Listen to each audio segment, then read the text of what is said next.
ஞானோதயம் அல்லது ஆன்மீக விழிப்புணர்வு அப்படின்னு சொன்ன உடனே உங்க மனசுல ஆக்சுவலா என்ன காட்சி வருதுன்னு கொஞ்சம் யோசிச்சு பாருங்களேன். கண்டிப்பா ஒரு இமயமலை குகை தான் ஞாபகத்துக்கு வரும். ஆமா, அந்த இமயமலையில இருக்கிற ஏதோ ஒரு இருண்ட குகையில காவி உடை அணிந்து உலக ஆசைகளை எல்லாம் துறந்துட்டு பனி மழையில பல வருஷங்களா தவசையும் ஒரு துறவி, அப்படிதானே? கரெக்ட். விழிப்புணர்வு அப்படின்றது சாதாரண மனுஷங்களுக்கு கிடைக்காத ஒரு சூப்பர் பவர் அப்படிங்கிற ஒரு பிம்பம் தான் இங்க இருக்கு. ஆனா ஒரு நிமிஷம் யோசிங்க. ஸ்டீவ் டேலர் அப்படிங்கிற ஒரு சாதாரண மேற்கத்திய மனிதரை பத்தி நான் சொன்னா நீங்க என்ன நினைப்பீங்க? அதாவது அவர் ஒரு துறவி கிடையாது, சாமியார் கிடையாது, எந்த ஆசிரமத்துக்கும் போனவர் கிடையாது. ஆக்சுவலா அவர் ரொம்ப கடுமையான மனச்சோர்வுல இருந்தாரு.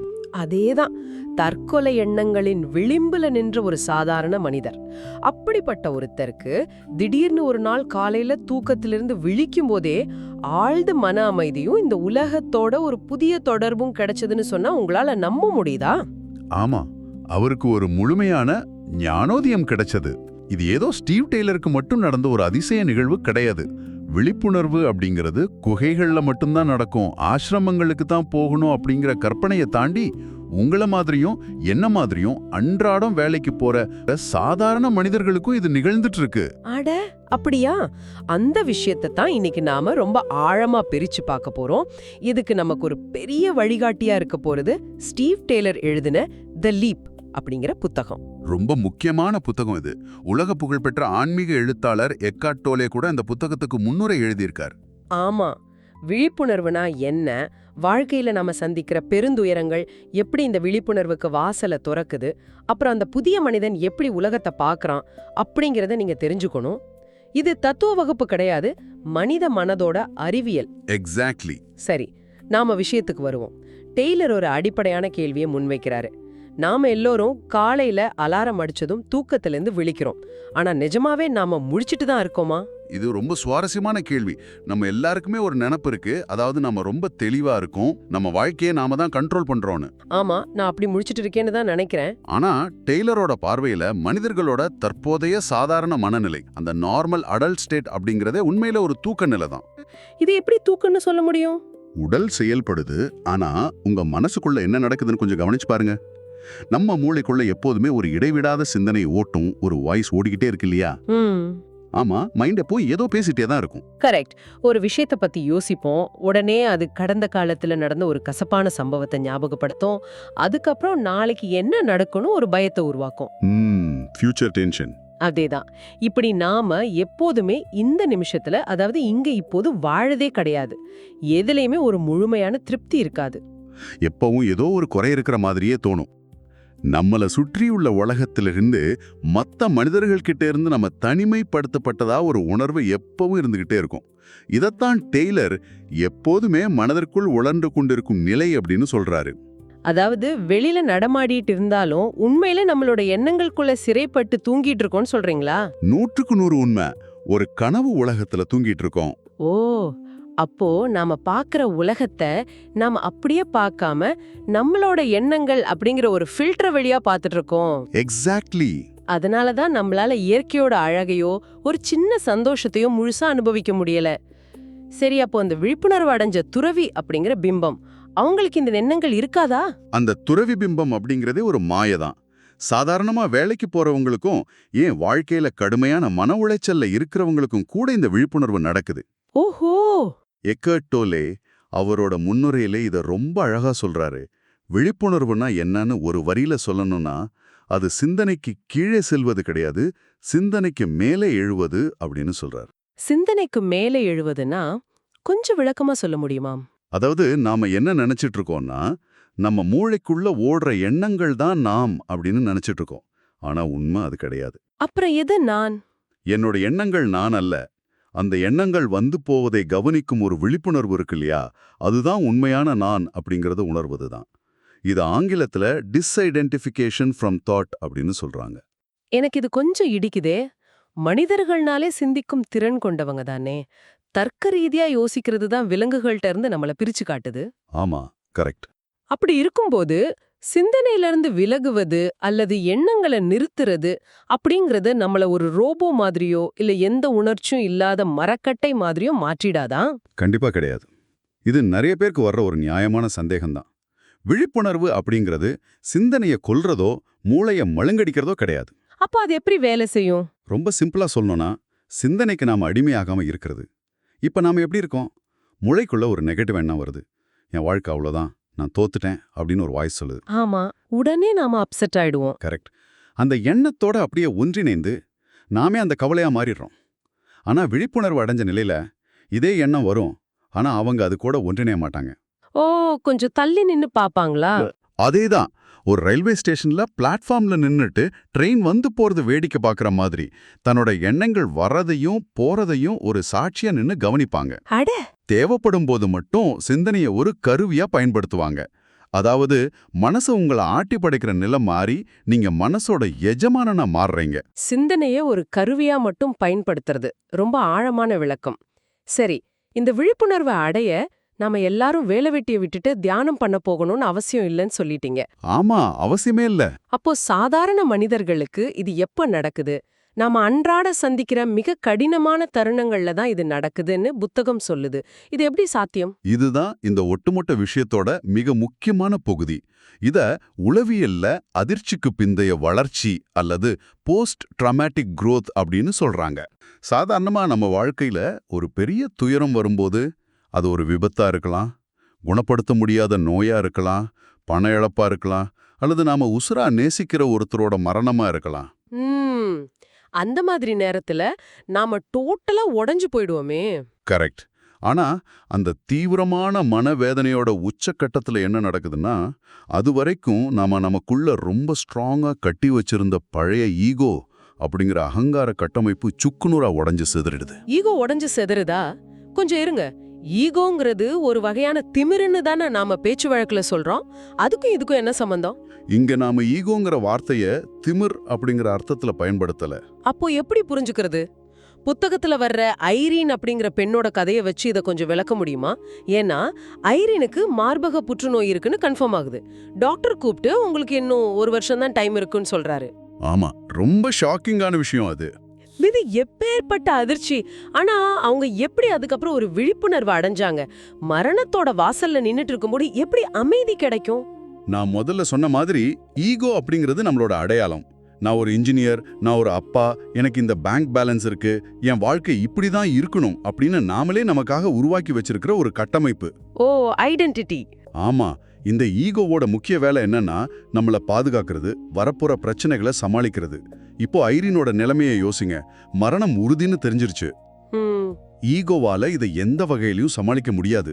எவ்வளவோ ட்ரை பண்ணி பாக்குது, போராடுது, ஏன் எனக்கு இப்படி நடக்கணும்னு கதறுது. ஆனா ஒரு கட்டத்துல நிலைமை தன்னோட கட்டுப்பாட்டை மீறிடுச்சுன்னு ஈகோவுக்கு புரியும் போது அது ஷார்ட் சர்க்கியூட் ஆன மாதிரி டோட்டலா செயலிழந்து போயிடுது. அதாவது கம்ப்யூட்டர்ல ஒரு சிஸ்டம் கிராஷ் ஆகுற மாதிரி ஈகோ கிராஷ் ஆயிடுது. எக்ஸாக்ட்லி. அந்த ஈகோ கிராஷ் ஆகுற நிமிஷம் இருக்கு பாருங்க, அவங்க அந்த துயரத்தை எதிர்த்து போராடுறதை நிறுத்திட்டு முழுமையா சரணடையினாங்க. சரணடைறாங்கன்னா கிவ் அப் பண்றாங்களா? கிவ் அப் கிடையாது, அது அக்செப்டன்ஸ். சரணடைதல் அப்படிங்கிறது தோத்து போறது கிடையாது, நடக்கிறத அப்படியே ஏத்துக்கிறது. ஐரீன் அந்த மரண பயத்தை முழுசா ஏத்துக்கிட்ட மறுநாள் காலையில தூக்கத்திலிருந்து விழிக்கிறாங்க. அப்புறம் என்ன ஆச்சு? அவங்க மனசுக்குள்ள ஒரு துளி கூட பயம் இல்ல. அவங்க வீட்டு ஜன்னல் வழியா வெளியில பாக்குறாங்க. அங்க இருக்கிற மரங்கள் எல்லாம் முன்னாடி எப்பவும் இல்லாத அளவுக்கு அவ்வளோ பிரகாசமா ஒருவித ஆற்றலோடு ஒளிரும் வகையில உங்களுக்கு தெரியுது. ஐயோ, 1 வருஷம் தான் உயிர் வாழ போறோம்னு தெரிஞ்சும் கூடவா? ஆமா, ஏன்னா அவங்களுக்கும் அந்த மரத்துக்கும் நடுவுல இதுவரைக்கும் ஒரு திரையா இருந்த அந்த ஈகோ இப்போ உடைஞ்சிருச்சு. இதே மாதிரிதான் கிராஹாம் ஸ்டீவ் அப்படிங்கிறவரோட கதையும் இருக்குல்ல. தன்னோட மகளோட திடீர் மரணத்தால ஏற்பட்ட அந்த தாங்க முடியாத வலியின் உச்சக்கட்டத்துல அவர் போராடுறத விட்டுட்டு அந்த வலிய முழுசா அனுபவிக்க ஆரம்பிக்கிறாரு. கரெக்ட். அப்போ அவருக்குள்ளே ஒரு ஆழமான அமைதி பிறக்குது. இத கேட்கும்போது எனக்கு ஒரு விஷயம் தோணுது.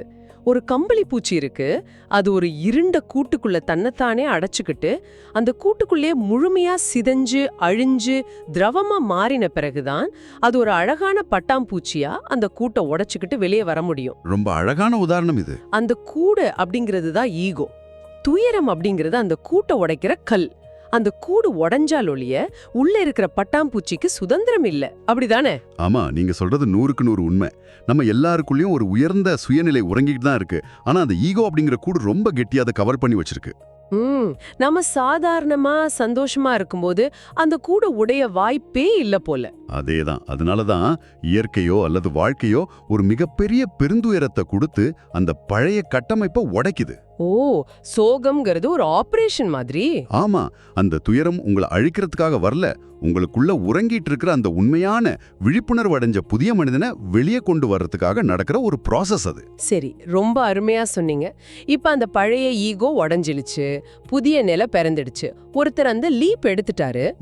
அதுக்கப்புறம் அவரோட வாழ்க்கை எப்படி இருக்கும்? ஒரு செவ்வாய்க்கிழமை காலையில அவர் வழக்கம் போல டீ குடிச்சிட்டு ஆபீஸ்க்கு பைக்ல போகும்போது இந்த புதிய சுயநிலை எப்படி ரியாக்ட் பண்ணும்? என்ன வித்தியாசத்தை அவர் உணர்வார்? முதல் விஷயம் உள் அமைதி. நம்ம முதல்ல பேசினோமே, மூளைக்குள்ள எப்பவும் கத்திக்கிட்டே இருக்கிற அந்த குரல் அது டோட்டலா சைலண்ட் ஆயிடும். மனசு ஒரு அமைதியான ஏரி மாதிரி எந்த சலனமும் இல்லாம இருக்கும். அட, அப்ப அந்த சலசலப்பு இருக்காதா? இருக்காது. ரெண்டாவது, தீவிரமான உணர்திறன். அவங்க உலகத்தை பார்க்குற விதமே மாறிடும். நீங்களும் நானும் ரோட்ல கிடக்கிற ஒரு சாதாரண இலையை பார்த்தா கடந்து போயிடுவோம். ஆமா, யாருக்கு நேரம் இருக்கு இப்போ? ஆனா அவங்க அந்த இலையை பார்த்தா அதுல ஓடுற உயிர் சக்தி, அதோட நிறம், அதோட முழுமையான அழகு அவங்களுக்கு ரொம்ப ஆழமா புரியும். உலகம் முன்னப்போதையும் விட உயிருள்ளதா தெரியும். அது மட்டும் இல்லாம மற்ற மனிதர்கள் மேல ஒரு ஆழமான பச்சாதாபம் வரும்னு டெய்லர் சொல்றாரு. நாமெல்லாம் ஒண்ணு அப்படிங்கிற உணர்வு. கண்டிப்பா, இது ரொம்ப முக்கியமான மாற்றம். ஈகோ இருக்கும்போது நான் வேற நீ வேறங்கிற பிரிவினை உணர்வு இருக்கும். ஈகோ உடைஞ்ச பிறகு இந்த உலகத்துல இருக்கிற எல்லா ஜீவராசிகளோடையும் நாம ஒரு கண்ணுக்கு தெரியாத வலையால இணைக்கப்பட்டிருக்கோம் அப்படிங்கிற அந்த ஒருமைப்பாடு உங்களுக்கு புரிய ஆரம்பிச்சிடும். இதனால என்ன ஆகுது? இதனால அவங்களுக்குள்ள எந்த ஒரு குழு அடையாளமும் இருக்காது.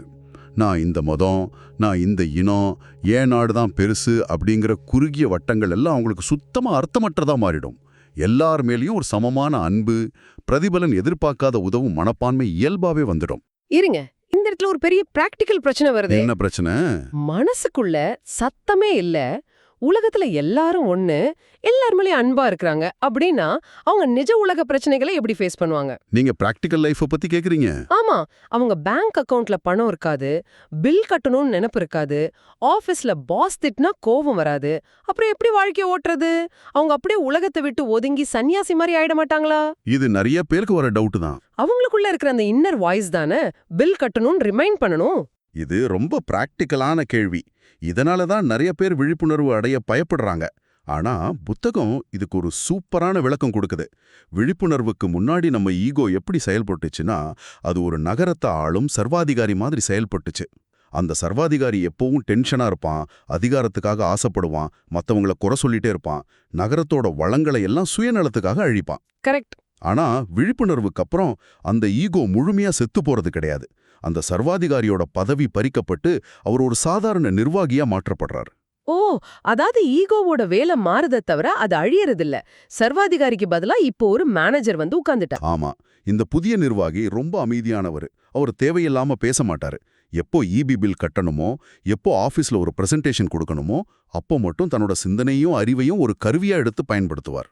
வேலை முடிஞ்ச உடனே அந்த கருவியை கீழே வச்சுட்டு மறுபடியும் அமைதிக்கு திரும்பிடுவார்.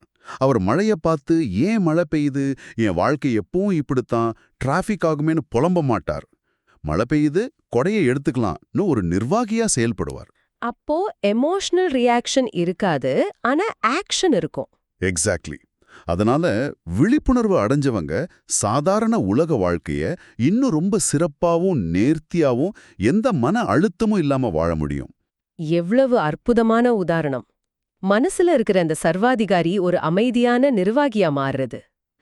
சரி, இதுவரைக்கும் நாம ஒரு தனி மனிதனுக்கு எப்படி விழிப்புணர்வு வருதுன்னு பார்த்தோம். ஆமா.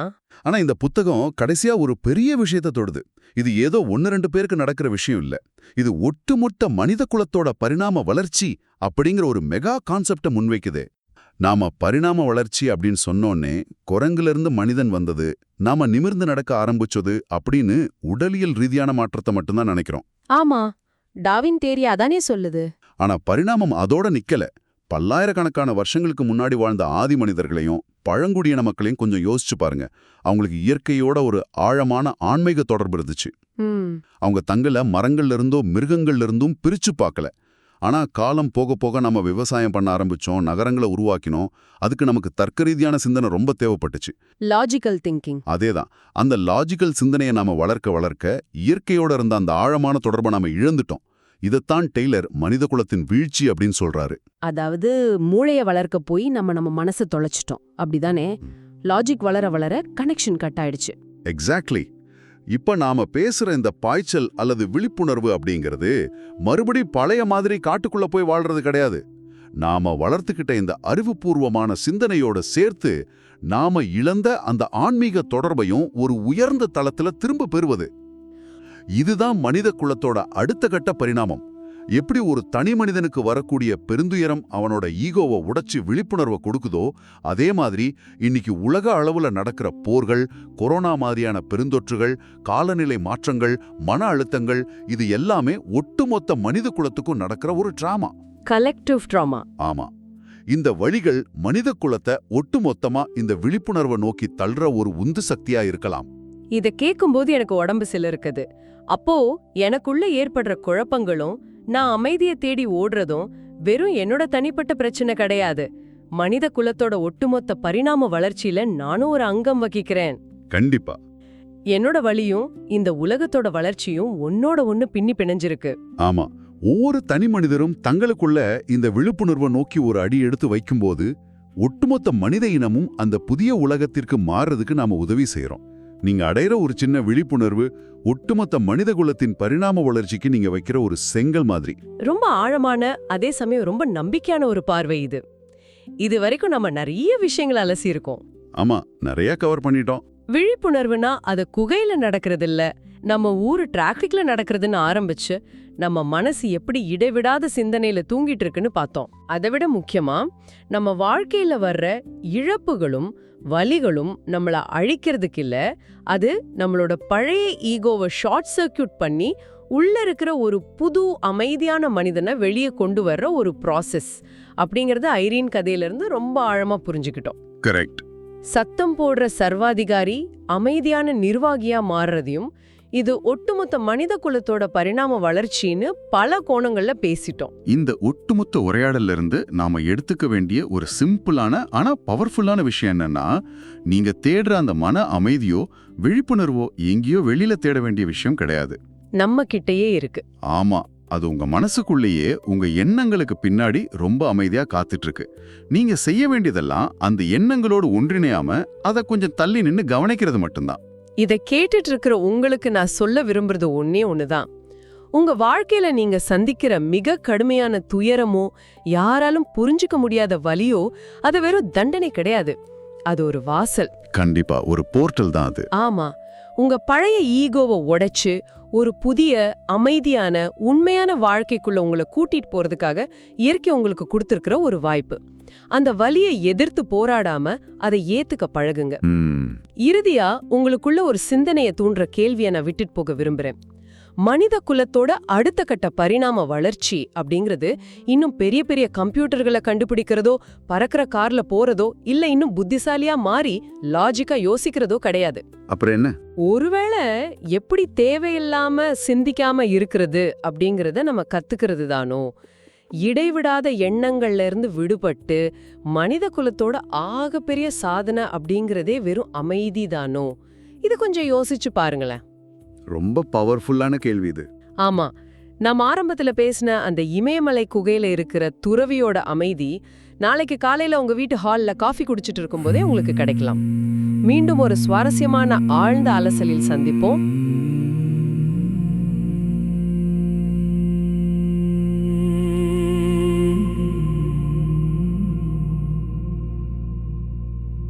பழியும் துயரும் வரும்போது போராடாதே,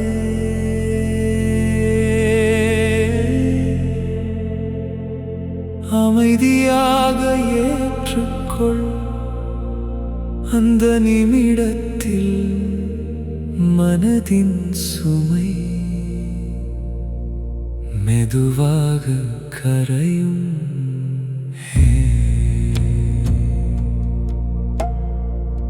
எதிர்த்து நிற்கும் மனம் ஓயும் போது உள்ளம் மெதுவாக மலரத் தொடங்கும். அந்த மலர்ச்சியில் பிறக்கும் உணர்வு அமைதியின் முதல் நாதம். மௌனம் பேசும் அந்த ஒலியில் நீ உன்னை உணர்வாய்.